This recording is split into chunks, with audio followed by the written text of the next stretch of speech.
Against think tank socialism. A review of Inventing the Future. The 1st of November 2018. Cosmonaut magazine. Jean Allen reviews Cernchek and Williams' Inventing the Future, which calls for an intellectual counter-hegemony to neoliberalism. Does this proposal for counter-hegemonic institutions really put anything new on the table, or just reflect the prevailing organizational norms of the existing left? When Inventing the Future came out, it immediately became the target of a series of relatively uninteresting critiques. This wasn't accidental. The book is very self-consciously a gadfly text meant to sting the left into a particular strategy, and it is purposefully oriented in opposition to much of the left's practices. This makes it the difficult kind of book where, despite its flaws, the critiques are often worse than the book itself. Despite the small uproar the book created, few of these reviews hit the mark. This problem comes from an utter lack of critical tools available to current socialists, which have produced few critiques that are able to take in the entirety of Cernchek and Williams' argument. One could separate Inventing the Future into two arguments: first, their practical one, and second, their policy platform. These proposals, including the abolition of work and the furthering of automation, or fully automated luxury communism, or folk as the meme goes, understandably got most of the attention, alongside their argument that the left should surrender its particularism and return to a universalist and future-oriented viewpoint. Because there has been quite a bit of writing on this aspect of the text, I will bracket it, accepting a discussion of what these arguments meant from a practical standpoint. In the period when Inventing the Future was written, the left was at an interregnum. The long wave of direct action-based activism, which in the United States started shortly after McCarthyism ended any hope for communist politics, had been running on fumes through the entirety of the noughties, with some of the most inspired texts of the time acting as a basically total critique of activism as it currently existed, from nihilist communism to communization to the post-left. The frontism and isolated activism of the Bush years were unable to survive into the Obama administration, and along with every other left in the world, the American left was completely incapable of responding to the financial crisis, a failure which brought the beginnings of the newest act of the ongoing rightward shift which has afflicted world politics and which we are currently dealing with the problems of. Occupy seems to many to be the bright point during this period, the beginning of a new, anti-capitalist politics. But if Inventing the Future is any proof, the new politics emerged mostly in negative.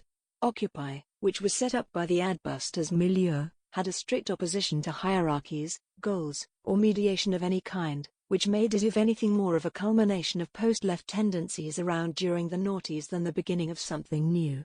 And the new socialist groups which emerged immediately after Occupy, from Jacobin to the left accelerationists, were very much formed around a critique of the politics that surrounded Occupy. Cernchek and Williams characterize these tendencies as folk politics, a term which includes many of the left's horizontalist, particularist, and localist aspects under one critique, that they are all products of the left's inability to look beyond the horizon and theorize what the future should look like. To quote their Accelerate manifesto, quote, "We believe the most important division in today's left is between those that hold to a folk politics of localism, direct action, and relentless horizontalism, and those that outline what must become called an accelerationist politics at ease with the modernity of abstraction, complexity, globality, and technology.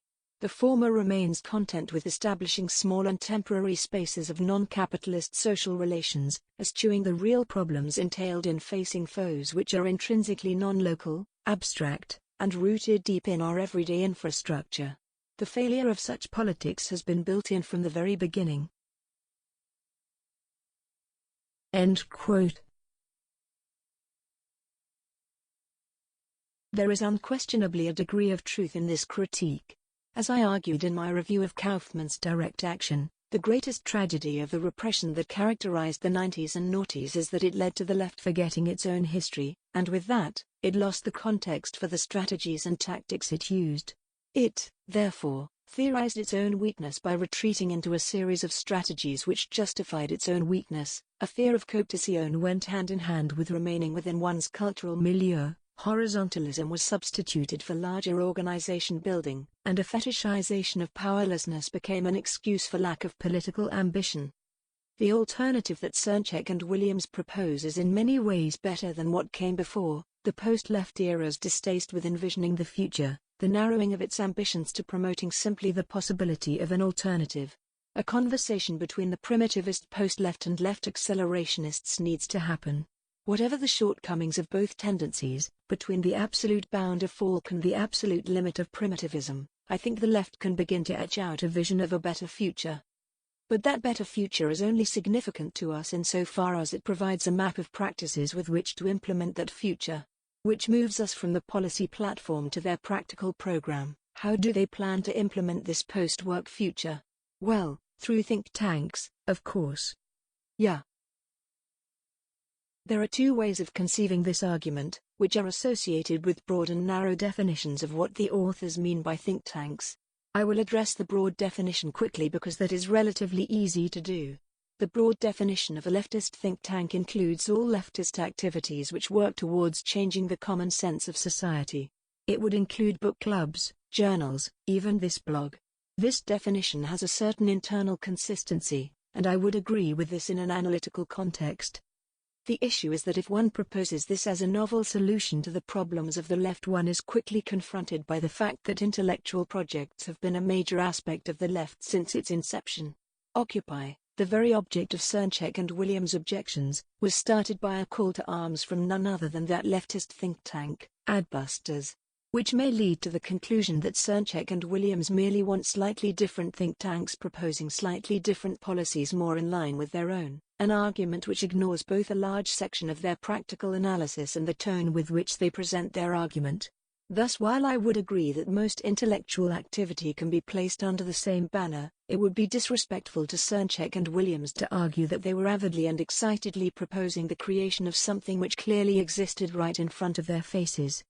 So what is the narrow argument for think tanks? Inventing the Future presents this strategy through an analysis of the rise of neoliberalism and the think tanks and intellectual groups who slowly moved the common sense of bureaucrats in various governments until pro-market policies were the only option imaginable within the halls of power. These groups worked over elites in all circles for decades, building a counter-hegemonic consensus and, over the course of decades, toppled the competing Keynesian consensus.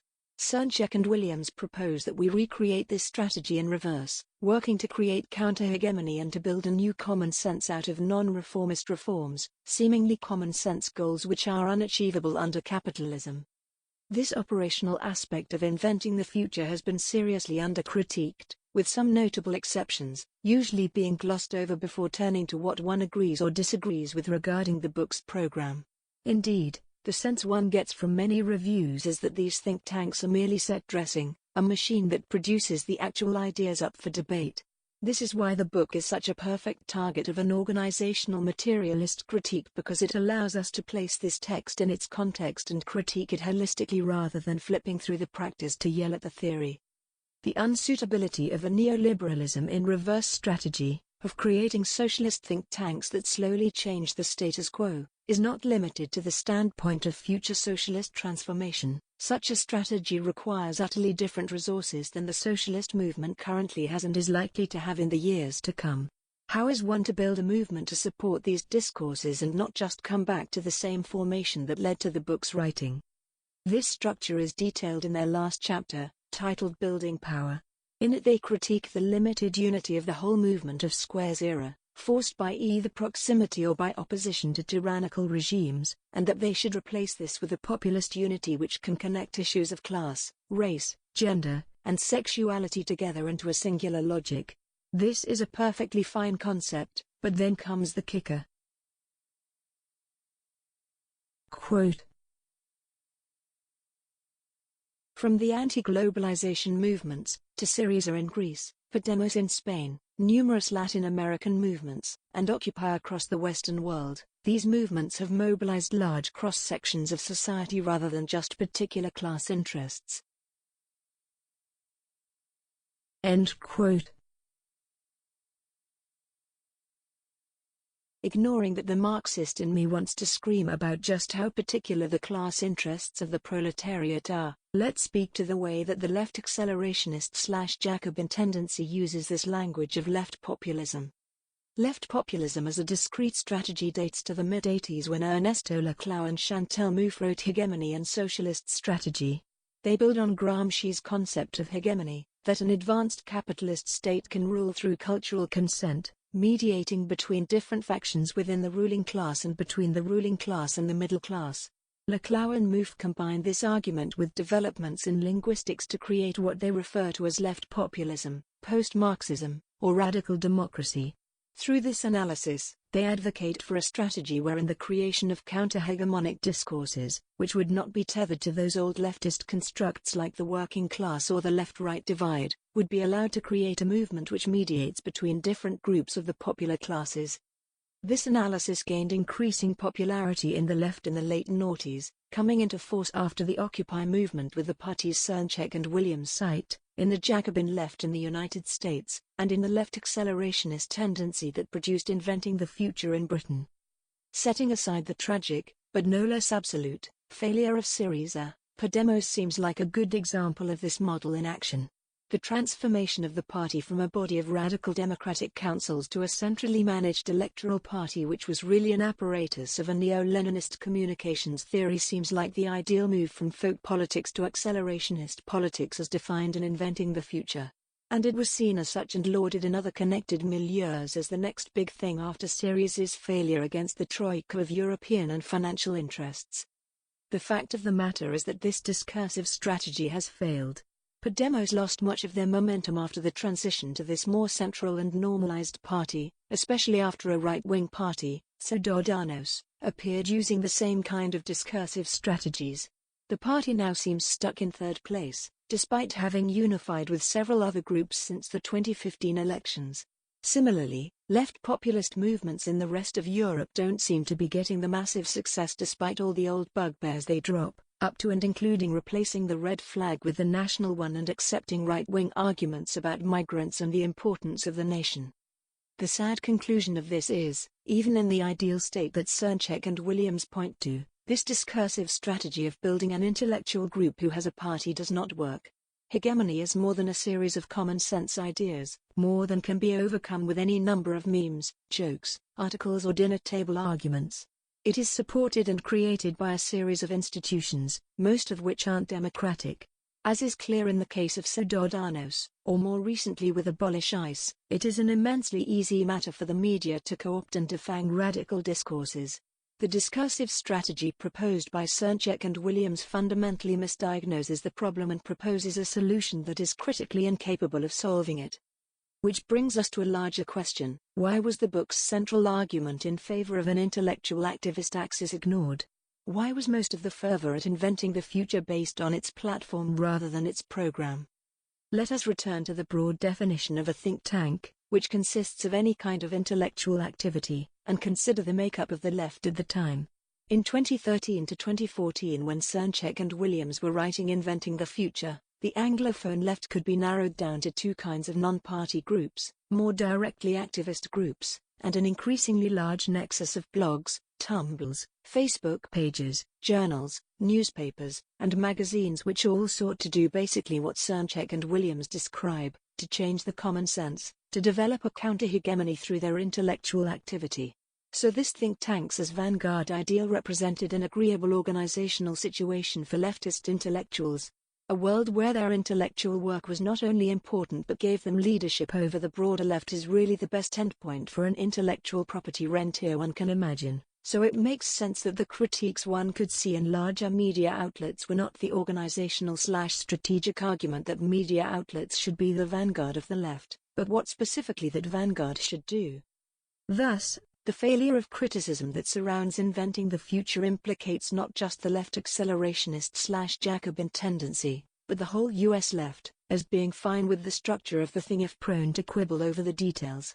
But as I noted, if we accept that the medium-term goal of Inventing the Future is merely to recast the Anglophone left into an intellectual activist axis in which the intellectuals are in charge, then we return to the precise thing that the book was written against, a magazine calling for action. This is not to diminish their accomplishments. The tendency which inventing the future is a part of has played a part in the greatest expansion of the Anglophone left since the 1970s. I would not even disagree that intellectual and discursive work is going to play an important role if the left is to continue to work towards socialism. But it cannot be the only work and it cannot be primary. Intellectual work needs to be connected to the organizations of the working class if we want to avoid cooptation and recuperation, to keep pushing forwards. The act of invention, despite the popular myth, does not stop in the garage.